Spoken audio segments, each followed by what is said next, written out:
Hi, everyone. Welcome to Cash Up, a weekly show where we converse with amazing folks in DFIR. I know that some of you may be here for a CTF hint. That'll be at the end. Before that, today I'm super excited to be joined by Shanna Daly. Shanna spent 19 years in the information and security space, providing a wide range of support over her career, from governance to risk and compliance, threat and vulnerability testing, ethical hacking, security assessment, and of course, DFIR, across a large number of data breaches and advanced multinational attacks. She's currently the Director of Digital Forensics, Incident Response, and R&D for Paraflare. Prior to Paraflare, Shanna had her own cybersecurity consultancy practice, Katya. Across her nearly 20-year career, she's worked as a consultant in the IR space for Mandiant FireEye, RSA, and the Verizon Risk team. Shanna's earned a Master of Information and Systems Security with a specialization in digital forensics from Charles Sturt University, where she also earned a graduate certificate in intelligence analysis. She also holds a variety of certifications, including a Certified Ethical Hacker, the GIC Certified Forensics Analyst, GCFA, the GIC Certified Incident Handler, GFIH, or GCIH, GIC Certified Forensics Examiner, GCFE, the Certified Computer Examiner, CCE, and more. Shanna's a well-known speaker internationally, having spoken and giving trainings at B-Sides Melbourne, B-Sides New Orleans, Sec Talks Online, CrikeyCon, Australian Cybersecurity Center, and more. I've seen her speak. She is phenomenal.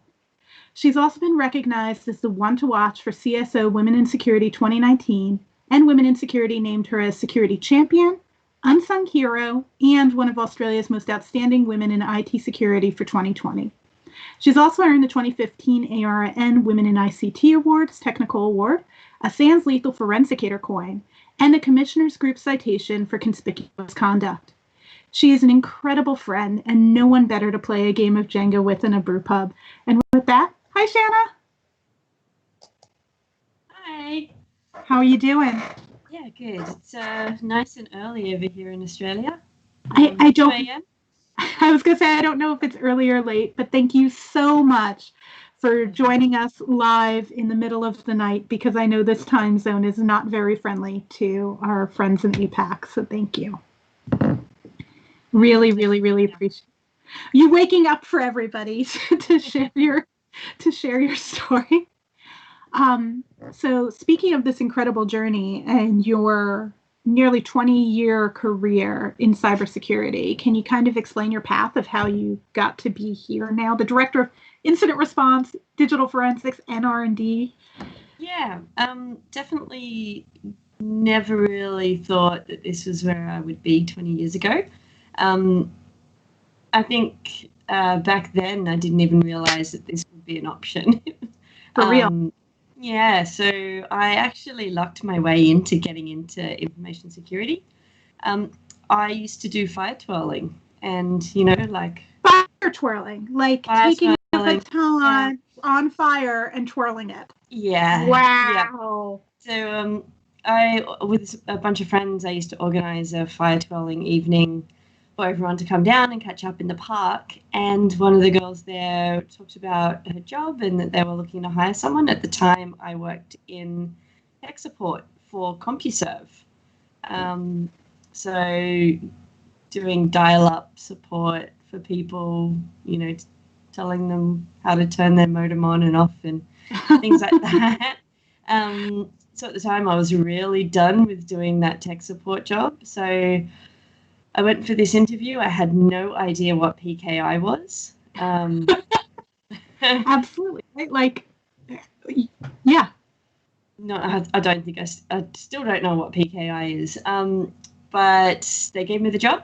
And from there, I stayed with the company for 12 years all up, but we did a few acquisitions. So I went from Baltimore Technologies with a PKI focus. So I was doing work in the PKI data center.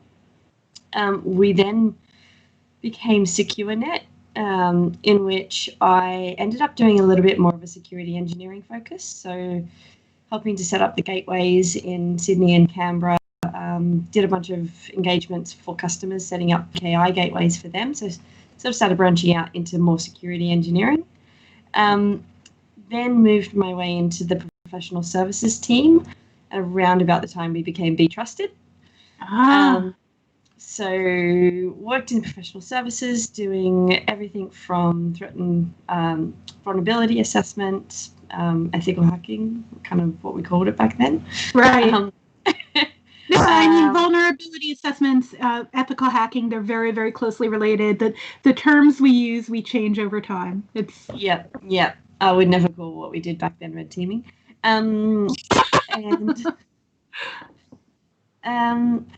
Doing GRC assessments. So I spent a lot of time working in a program called the Security Management Program. So that was at Cybertrust. And from there, once we became Verizon, maybe a couple of years after that, I had the opportunity to start working in digital forensics, and so working in the Verizon risk team. At the time, locally managed by Mark Gowdy and globally by Brian Sarton. Wow. So that kicked me off in a fantastic career. A really big kick to get into incident response, for sure. Yeah. I had locally another gentleman called Paul Prattley, who now works at CrowdStrike, and he was a big mentor for me during that period and he taught me a lot.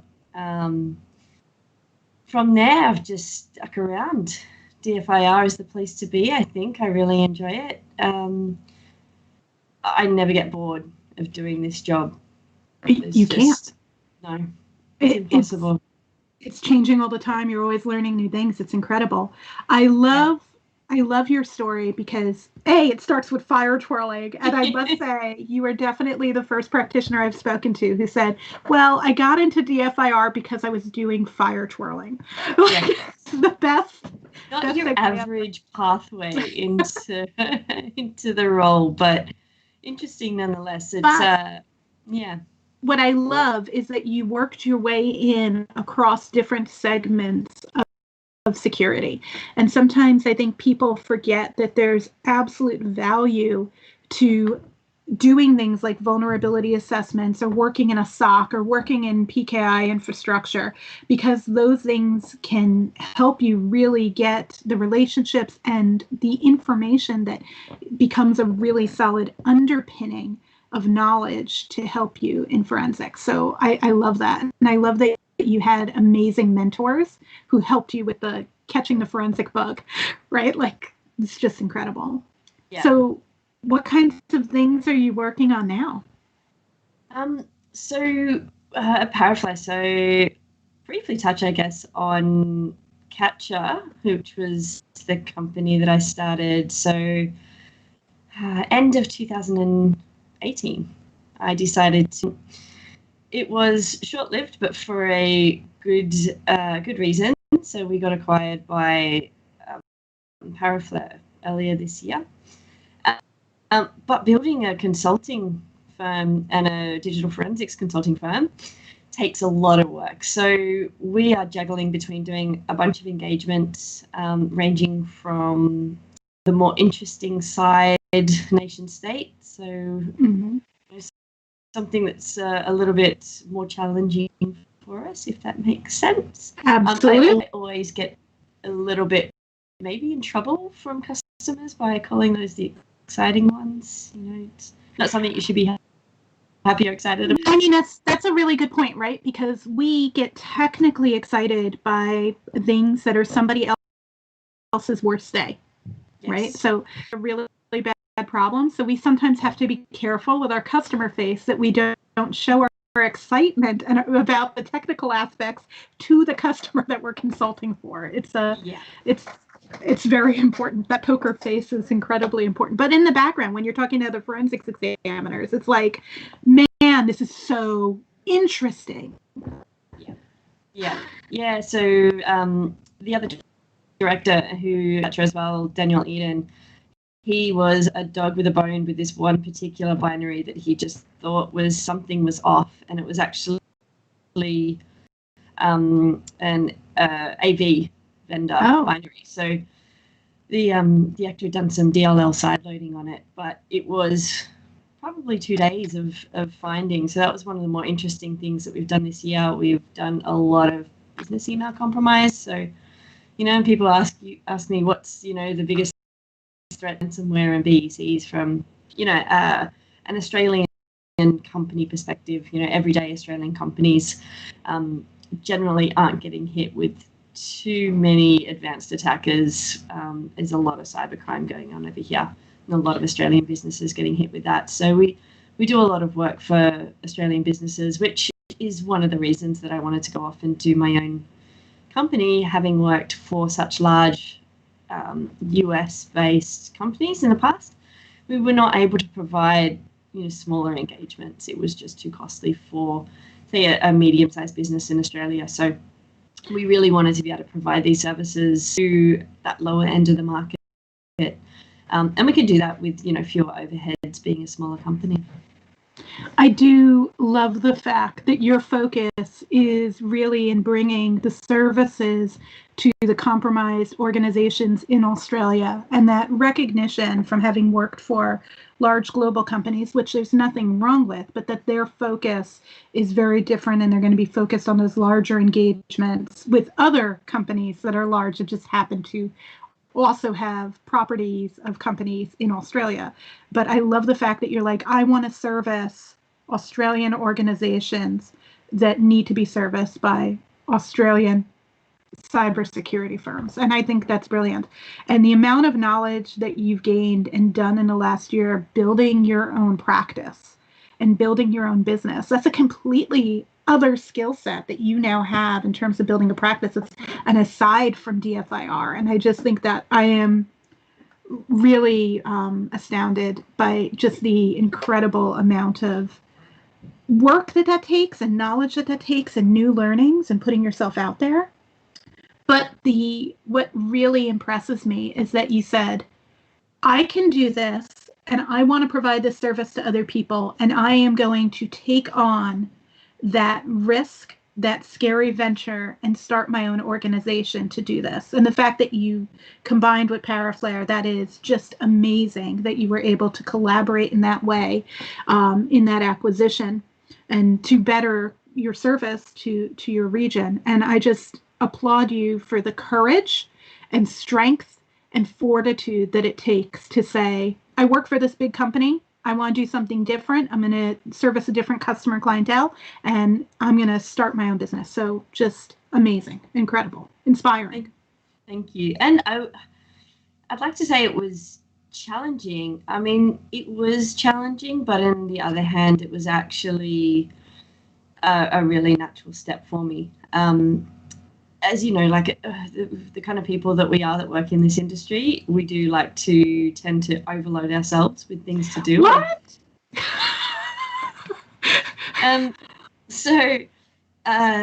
Yeah, it was kind of good fun at the same time. Did a lot of networking, got out to as many conferences as I could, which took me over to B-Sides NOLA, which was amazing. Favorite conference so far, I think. So I've got to tell you, I just had such an incredible time with you at B-Sides NOLA, and your presentation, I don't know if you want to explain it, but the way you related security to very Australian concepts was amazing. Would you mind talking about the birds? And I know you know what I'm talking about. I don't want to give away the story. So would you mind sharing? Because it's just fantastic. I think about it most days at the moment because we're in springtime and I go for a walk in the park and get chased by some birds. But yeah, so when I'm doing lots of customer engagement, sometimes, our security terminology can sound like, some other language to regular people, even just people within security. But given threat modeling is a lot around development, I have to think of some things to relate it to everyday people. So when we do, say, a threat modeling workshop, we're not going in there and starting to talk about, risk and threats and vulnerabilities and all of these concepts that people don't understand. So my talk was just how we do threat modeling every day, and that is something we do a lot in Australia, given we have a lot of things that are out to kill us at all times. And I've got to tell you, that is like the world, right? Like Australia does not get natural disasters like we do here in the United States, or in other parts of APAC with hurricanes, tornadoes, those kinds of things. You have animals that want to kill you in fires. Yeah. Evil birds, evil magpies. So yeah, it's springtime now, so they're out and about swooping. So we get to see everybody on their bikes with the little things to try and keep them away. So for people who don't know, magpies are, I mean, they basically fly at your face. It's almost like a bird strike on a airplane, only against people who are on bicycles in the springtime in Australia. And what Shanna's describing is the threat model, that what people have done to detract the magpies from hitting them in the face as they're biking is people on their bike helmets tie zip ties going out in all directions so that the magpies go into the zip ties instead of their heads. And it is just brilliant. And it really does show threat modeling in real life that real people do on a daily basis. And I love the way that you stress the importance of explaining to customers things in analogies that pertain to their real life. It's brilliant. It makes it a lot easier for them to understand. Definitely. I love it. So you do all these things. You've worked in so many areas of cybersecurity, and I know now you spend your time in DFIR. I've got to know what your go-to resource is. What does Shanna go to? I know we joked about this before, but really I think it is Stack Overflow. I'm a we did joke about this before. Yeah, I'm a big-time Stack Overflow developer right now. So as part of building this business, we're doing as much as we can to, try and build in some automation. Absolutely. Particularly with COVID, where on-sites are not happening, the challenges of how to get images, so collection of data. That is something that we're looking at how we can automate as much as possible to help our customers. Collection of data from AWS, S3 buckets, enabling the upload of data to Azure blobs and things like that. So we're doing a fair amount of development work there. We're also doing some development work around a reporting engine for our digital forensics and IR customers. So trying to take some of the less fun side of the job and automate that. So while we're still doing all of these, I'm a big proponent of automation because it allows the examiner to focus on the technical analysis. It allows you to dig deep. The collecting of logs, the collecting of targeted data, the bringing it across and storing it in your location, when that's all being done manually, it is not the best utilization of someone with your skills time. So to go ahead and develop or to utilize a toolology that helps you automate those portions so you can focus on examination is absolutely critical. Spot on. And right, I love what you called yourself, a Stack Overflow developer. That is, it's no different than being a Google OSINT analyst, right? We have to go to those resources where there's a lot of question and answer, and Stack Overflow is an incredible resource. I don't blame you for calling it a resource of keenness of what your go-to is, because a lot of times, and let's be honest, we all struggle before we actually go to Stack Overflow when we probably should have gone there first, right? There's so much struggle that happens before you go there, and then you kind of get frustrated with yourself for having struggled through it. But then you're like, oh, but I learned something from struggling through it. But what you learned was to go to Stack Overflow. I'm a very slow developer in that way, definitely. But that's probably been one of the newest additions, I guess, to the things that I do. Definitely as part of Paraflare, because we've got the operations team behind us, so we're actually able to spend some time and do this. I love that. That's great that you can dedicate the time and resources to building that, because in the end, that's going to help you operate at scale. Yep. So it's looking at the engagement. So rather than just necessarily looking at things in an engagement. So I spend a lot of time looking at the kind of engagements that we do, how we do them, what tools we use, how we're using those tools, how we could use the tools better, if there's anything else out there that might help us. So we're constantly looking for ways to innovate in everything that we're doing, which is really, really interesting. And it's been the first time that I've had the responsibility, I guess, to be doing that.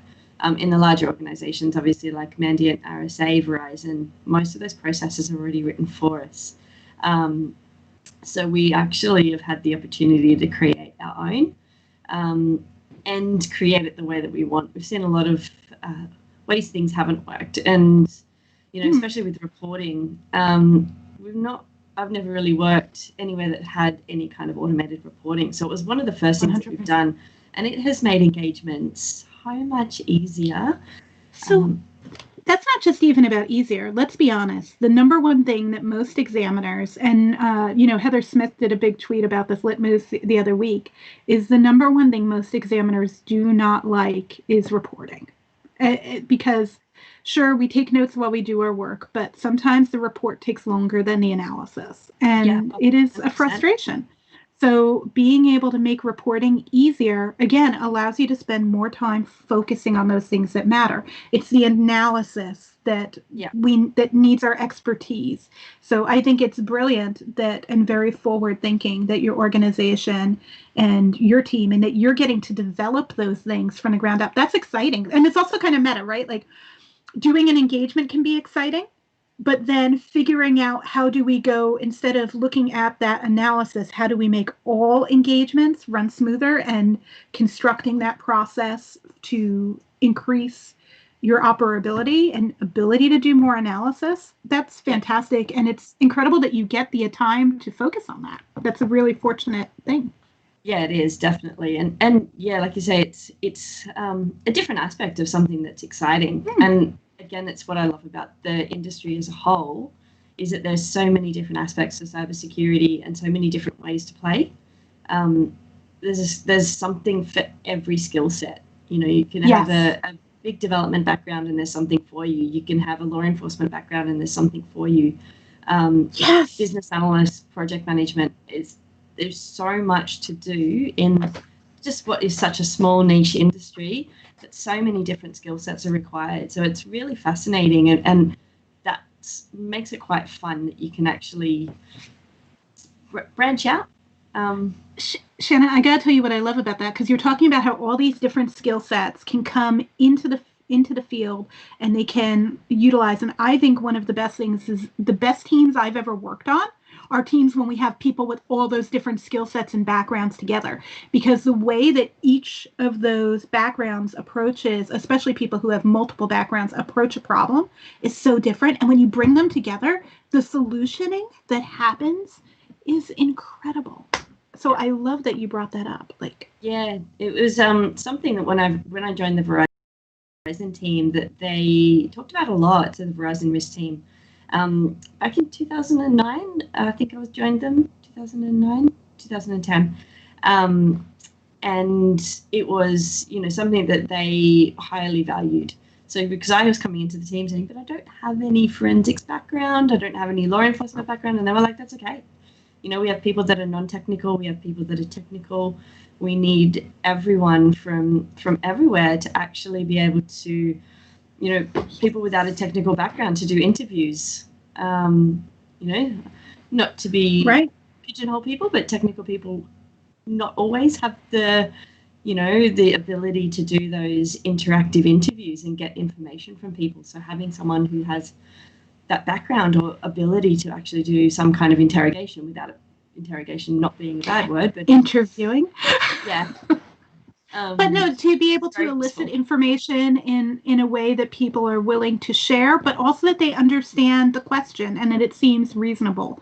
That's actually really important to have that connection when you're trying to get information from custodians in an organization. 100%. And I think you're right. There are folks who are very technical who are able to effectively have those communications and conversations, but it is also something that can be used by somebody who's not as technical. And again, it's all about people doing the things that they're best in, just like you were talking about automation, different people with different skill sets, but then the growing and sharing, because you came into this field as a fire twirler, and now you're developing actual code that's being used for automation of processes beyond just the investigations. And that just shows how you can go anywhere in this field. I love it. I love it. Yeah. So would you mind sharing maybe a story from the field? Something you've worked on? Yeah, I guess I'll go back in time because it was one of my favorite, kind of just the favorite detection type stories. Okay. And I know that these days it's a little bit more challenging over network with everything encrypted, but it was one of the first jobs that I worked on in Mandiant.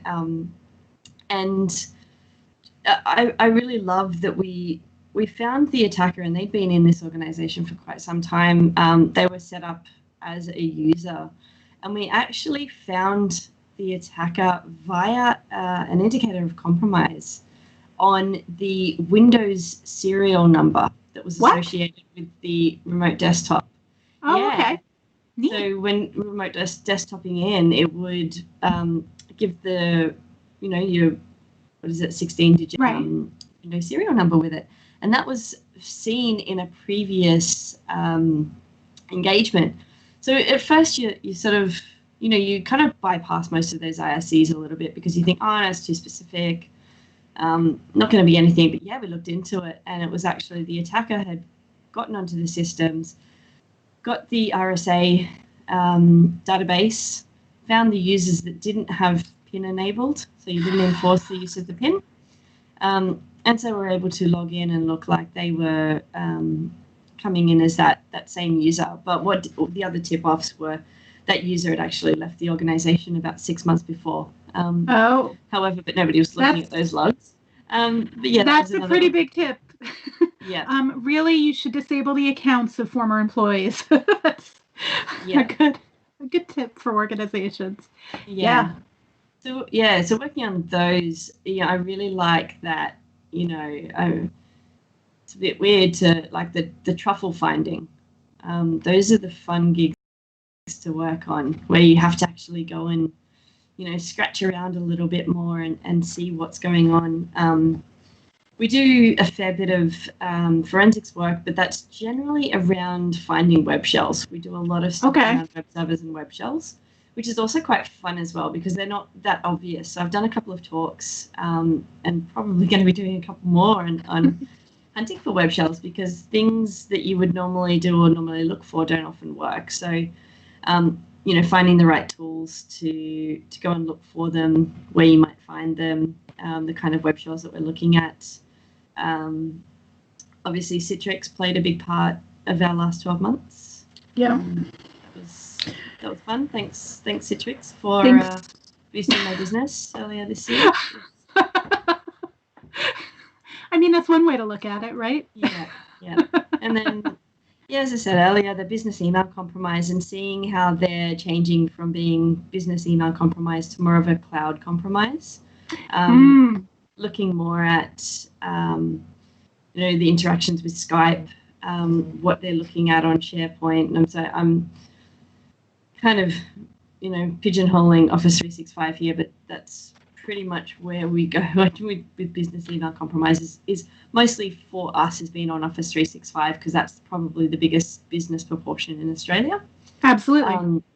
Seeing the different ways that they're now utilising the different exploits across those apps within Office 365 to get to information, or get to understand emails between organizations so that they can insert themselves in there. So while they're cybercrime and not terribly interesting, at the moment everyone that we're doing is slightly different, and we're having to delve a little bit deeper to find what they're doing and where they're going.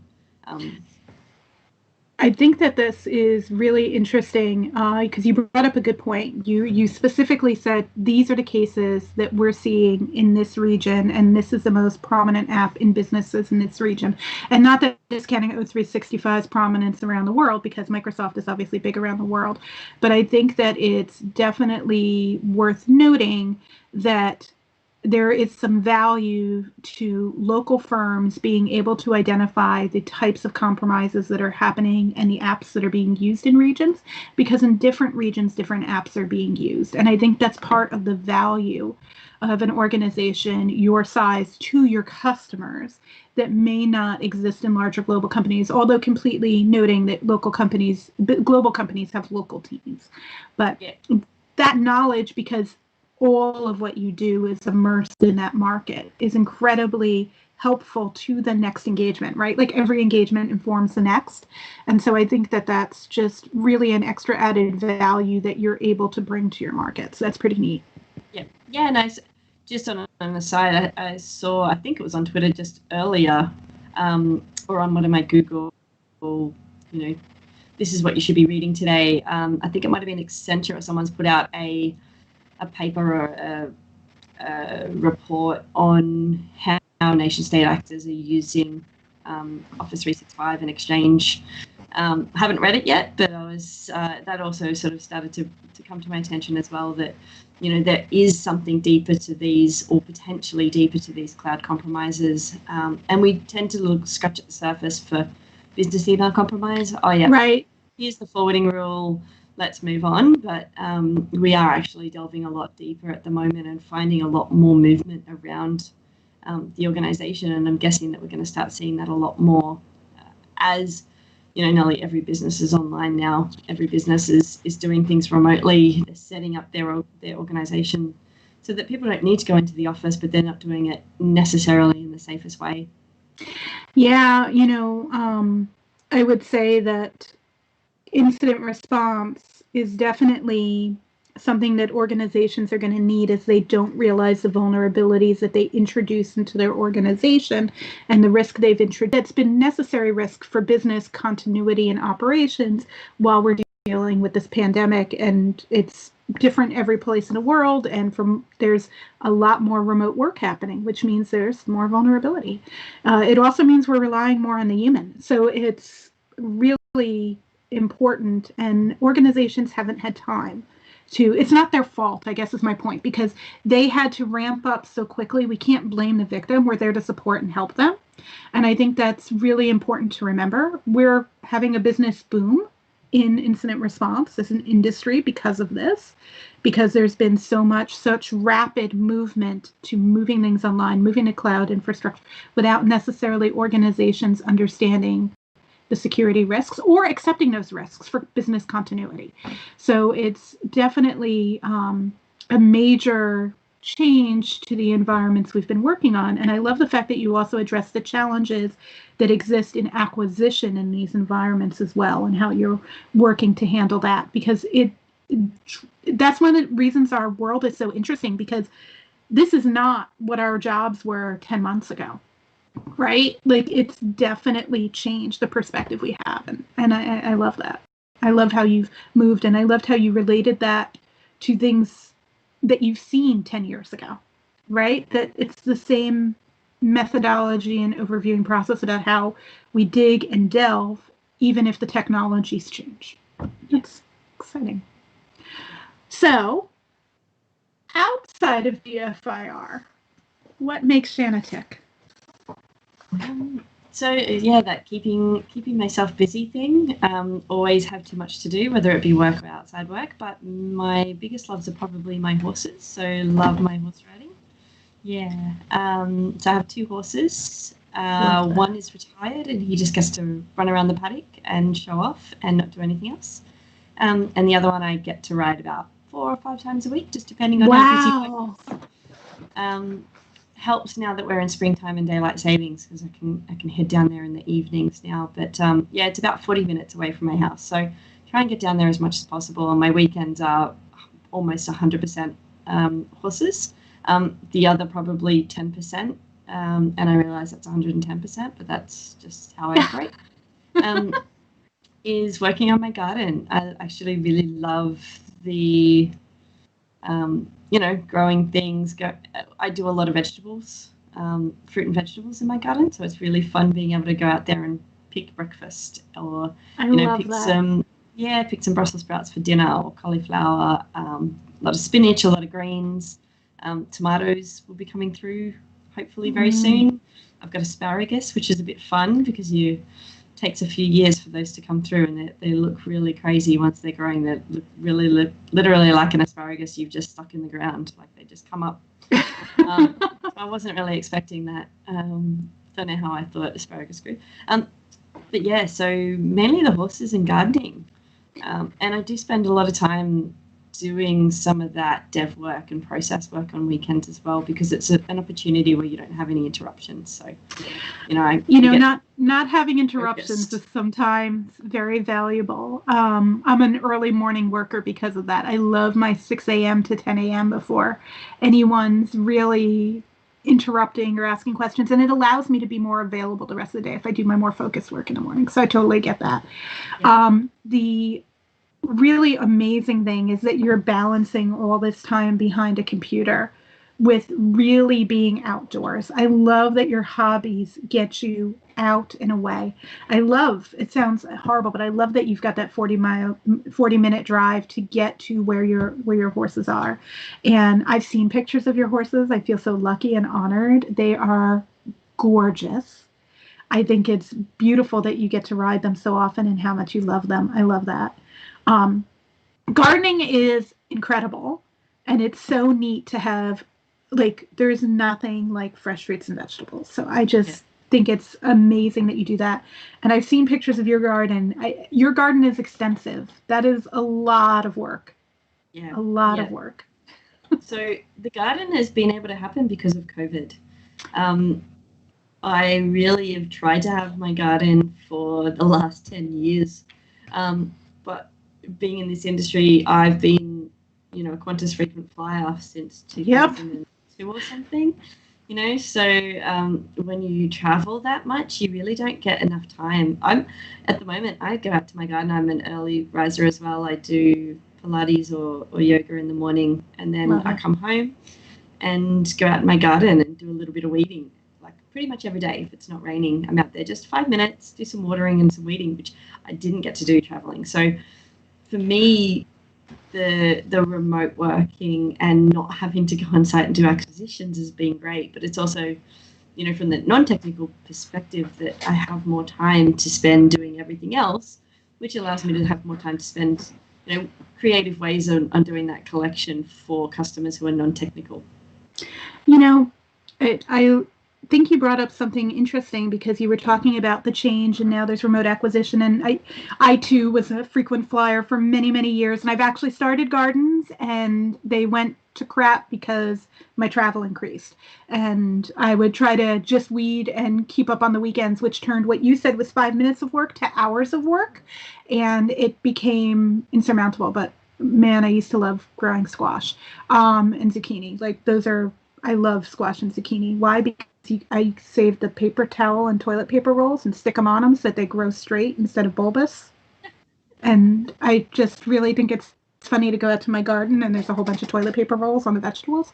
And I like the fact that they flower before they turn into vegetables. But gardens are incredible. I just couldn't do it because of my travel. I was not smart enough to start a garden this year because I actually, with the season timing, I didn't anticipate how much and how long this change would be. If I were to go back, I would have planted a garden this past spring.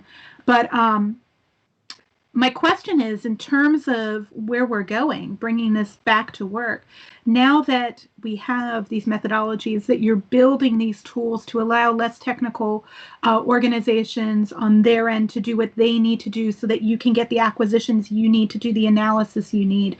Now that we're building this infrastructure as a whole, as a community, as we see that we're not going on site anymore, do you think that 5 years down the road, when there is not global and local travel restrictions, because I mean, there's state restrictions even in Australia. Going to Melbourne is probably not something you can do right now.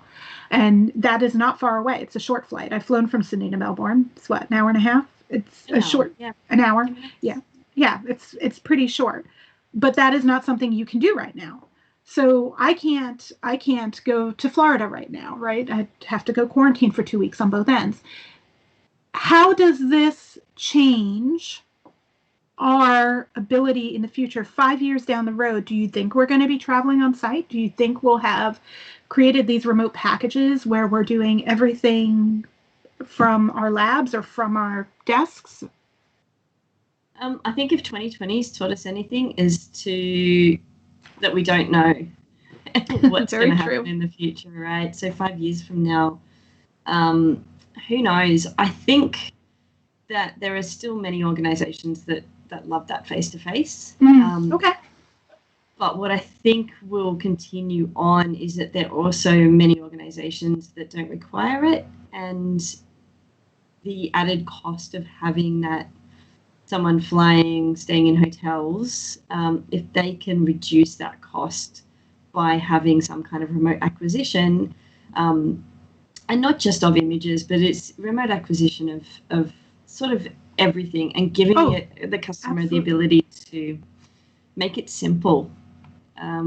Because a lot of what we do is very complicated, and it's very complicated because we need to have those processes in place and chain of custody and things like that. So I know there's a lot of talk at the moment around, when we're doing these remote acquisitions, how that fits into chain of custody, and how we're going to handle that going forward. I would like to see that becomes a little bit more of the norm and a little bit more acceptable. But to do that, we do need to sort of nut out what those processes look like. So absolutely. That we can actually go back and say, look, this is still legitimate evidence, and this was our acquisition process, and it's tried and tested.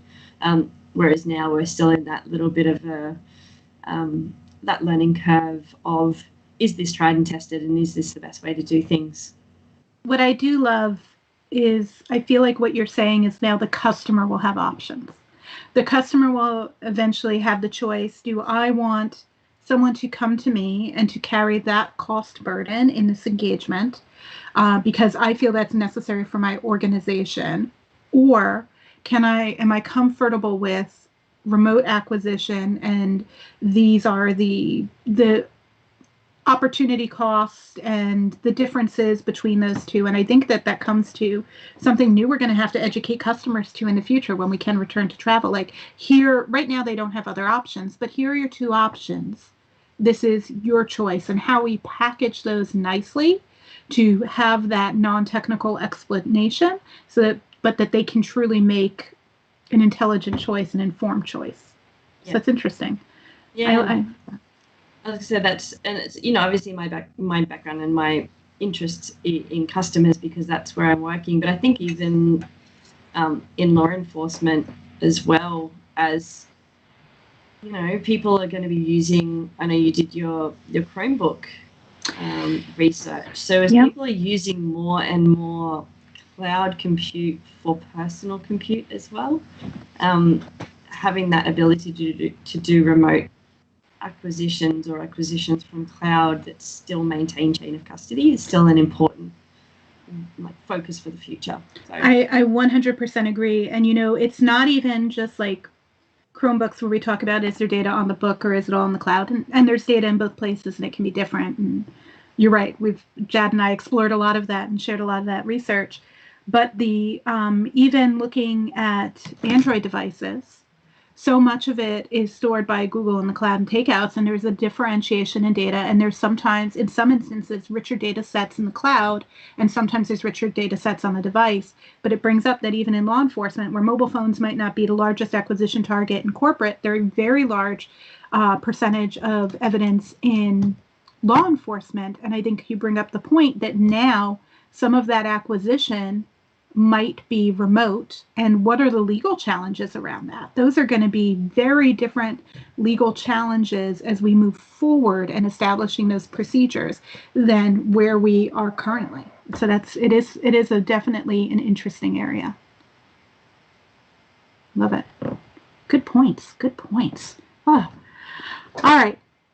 So, what advice would you give to someone who is just getting started in digital forensics and is looking to get in the door? I'm guessing that you don't necessarily recommend fire twirling as the starting point for everyone. Yeah, maybe not the most open door that you could find. I think for me, it's been asking questions and being curious. So I got where I am because I took a lot of opportunities and I was open to those opportunities. So people ask me, would you like to try this? Yes, I would. So I put myself out there quite a bit. I struggled a lot, going into a team where I was basically didn't know anything and learning from scratch, but just being okay with that and knowing that, you can ask questions, get yourself a mentor as well. Absolutely. That's probably the most important. I guess getting the mentor is, putting yourself out there and asking those questions. Yeah, because if you don't put yourself out there in the beginning, how are you going to find that person who can help you and advise you and maybe help you build some of the skill sets to get there? I love the fact that you said something that really resonated with me, which was when you joined teams, you struggled a lot. And then you became a master of those domains. And I will tell you that I've never in my life started a position where I did not go, I'm overwhelmed by how much I don't know, but I'm also excited about it. And everyone around me knows so much and I am just going to sponge it up. But that feeling that you don't know what's going on and that you don't know enough to perform your job function, that's a good feeling. That sounds weird, but that's what encourages you and gives you the motivation to go and learn the new things and to struggle through it and then to become a master of those domains and understand the next challenges and find those. So I love that you spoke to that and to asking questions and to being open to those opportunities, even when they're scary, because that's the point, right? Like when somebody says, hey, do you want to do this? And you don't know how to do it, or you're offered an opportunity to do something new, saying, you know what? I haven't done that before. I have skills and background that give me some starting point, but that's foreign to me. But I'm going to do it and I'm going to jump in and dive in. That's how you grow. That's incredible. So I think it's really great advice. Which brings me to the other thing I want to ask you. Something that's unique in your experience is that you did go and start Catch-Up.